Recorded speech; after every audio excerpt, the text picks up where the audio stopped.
وەرزی سەرماوسۆڵە دەستی پێکردووە و تا ئێستا ئاوارەکانی کەمپی ئاشتی لە ناحێ عەربەت بڕە نەوتی سپی ساڵانەیان وەرنەگرتووە.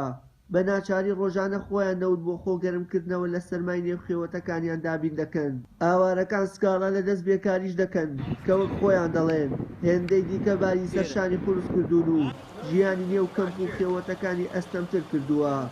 وەڵەوە دەیمان لە هێرە باش نییە، ئەوە زانی سەرمایە، ئەوە نەوت نییە، هیچ نییە، ئەم مەساعدە نییە، هەرچی برێم ئەوە نییە. بۆچی گەڕینە شنگال ناتوانین، ئەوە ئەمان نییە، ئەمانی شنگال نییە، هێزدا سەد حەزب تێدایە.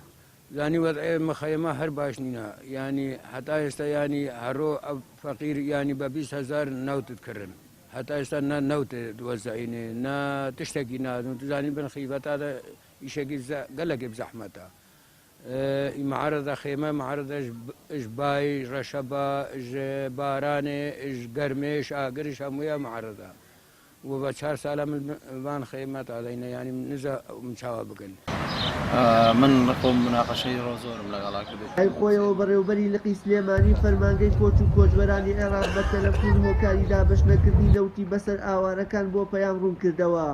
ئەو وتی دەست بەکار نەبوونی وەزیری نەوتی عێراق هۆکاری کێشەکەی لە بەرامبەردا بەڕێوەبەری ناحێ عەربەت سوپاسی ڕێکخراوە خێرخوازیەکان دەکات لە بەدەمەوە هاتن و پڕکردنەوەی بەشێکی زۆری پێداویستەکانی ئاوارەکان لە وەرزی زستاندا.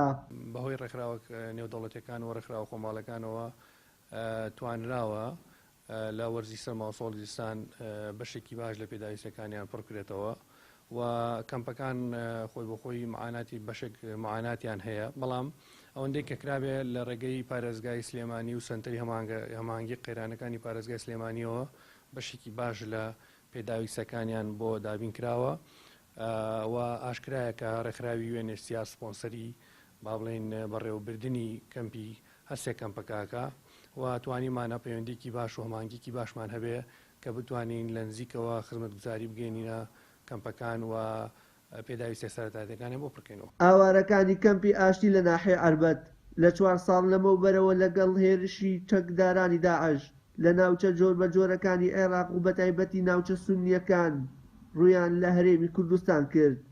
تا ئێستاش بەهۆی ئاساوارەکانی شەڕ و وێرانبوونی بەشێکی زۆری خانووەکانیان و نەبوونی خزمەتگوزاریە سەرەتاییەکان نەیانتوانیوە بگەڕێنەوە سەر ماڵ و حاڵی خۆیان. وشیار محەممەد کەناڵی ئاسمانی پەیام ناحێ عەربەت.